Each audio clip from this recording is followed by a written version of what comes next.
ఇప్పుడు ప్రజెంట్ ఉండే ప్రభుత్వం మీద మీ ఒపీనియన్ ఏంటి? ఏం ఒపీనియన్ అంటే మాకేం ఉపయోగం పనులు ఏం చేయలేదు. రోడ్డు లేదు, భవనాలు లేవు, ఏమి లేదు. ఏదో 10 రూపాయలు ఎవరికన్నా చిల్లర వేసేది, ఒక 20 రూపాయలు పిక్కున్నాడు. అది జరిగేది. 150 మంది 200 చేసేది. ఆ తాగేటోళ్ళు కూడా పోతుంది, తాగేదానికి నీళ్ళు లేవు. సైడ్ దాని కాడ మాకు 3 ఏళ్ళు వాకిలు దిగిన 3 సంవత్సరాలు. 3 సంవత్సరాలు దొంగాక మాకు 2 ఏళ్ళు పర్వే.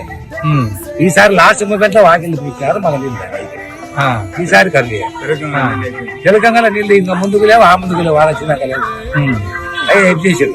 ఆ పాయింట్ కంటే ఈ పాయింట్ కంటే ధర్మం కంటే ఏం లేవు. అవి కూడా మఠం వల్ల కూడా తాగంటి కూడా ఉన్నా. ఈ మగవాడు విషయం కంటే పైసలు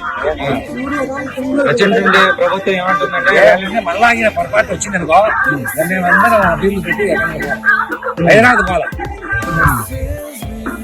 ఇక్కడ ఉమ్మడి కూటమి అభ్యర్థిగా బొజ్జా రాజేంద్ర గారు మాకు సాయశక్తి ప్రయత్నం చేసి మేము 200 2000 కొట్టుదని గెలిపేయాలి మా భారం.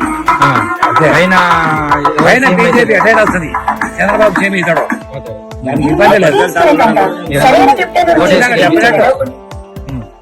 చంద్రబాబు సేమ్ చెప్పినట్టు మాకు పైన కూడా మోడీ గారు ప్రధానమంత్రి ఇచ్చారు, మనకు బ్రహ్మాండం అయిపోయింది. మాకేం రాముడి కట్టాడు, గుడి కట్టింది. రాముడి గుడి కట్టే మాకు ఇంకో పార్టీ తెలివినోడు ప్రతి ఒక్కడు ఇంటూ గుర్తు పెట్టినోడు గుర్తు ఓటేయాల.